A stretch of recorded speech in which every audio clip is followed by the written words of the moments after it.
Welcome to our weekly discussion of all things current in California politics. I'm Walt Gray, joined this week by reporter Emily Hoeven, political columnist with the San Francisco Chronicle. Emily, March 5th, race for Senate, Dianne Feinstein's seat. We have Adam Schiff, who's been leading in the polls. I guess the question we're thinking now is, can Steve Garvey, the ex-baseball player, the lone Republican, can he get to number 2 on March 5th in this jungle primary to go up against, say, Schiff in the general? Well, I think whatever Democrat ends up, advancing to the general election, I think they would want Steve Garvey to be the other candidate and not another Democrat, which I think would be the more interesting outcome in California, especially where we have so many more registered Democrats than Republicans.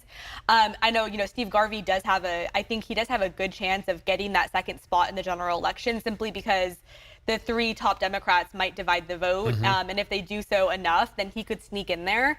But again, I do think that would be the boring outcome in a lot of ways. And I think it would, lead to a very uneven race. San Mateo County city fathers there want to declare loneliness as a public health crisis. And we're not making light or sport of that. But I would imagine coast to coast, when they have asked the governor to create a statewide minister of loneliness position, probably needed.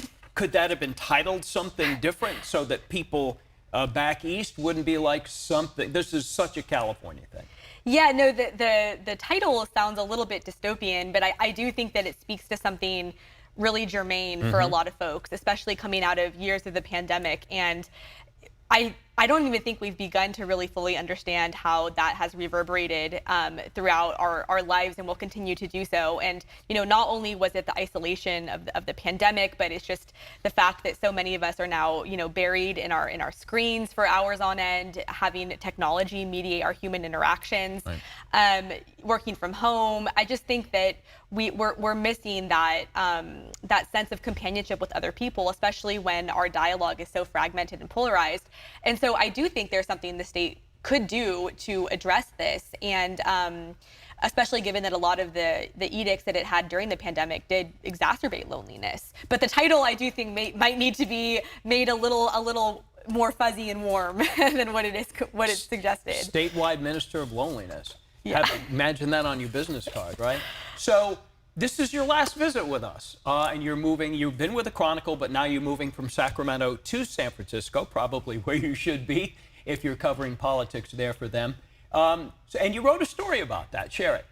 Yeah, well, it kind of goes to the Minister of Loneliness that we were just talking about. But, I moved to Sacramento 4 years ago. It was actually March 1st, 2020. So it was right before the onset of the pandemic.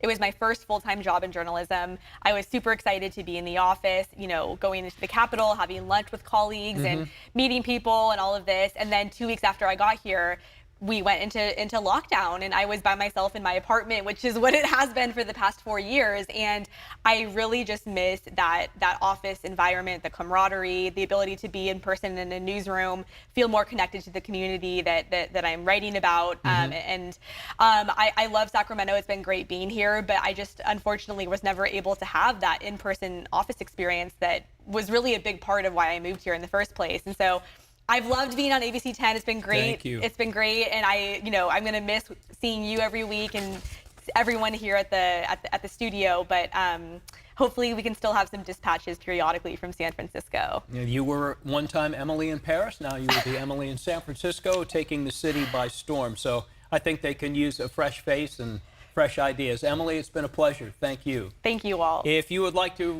reach out to Emily, you can do so anytime going forward. She just won't be here with us. She'll be at the Chronicle. Emily.Hoeven@sfchronicle.com.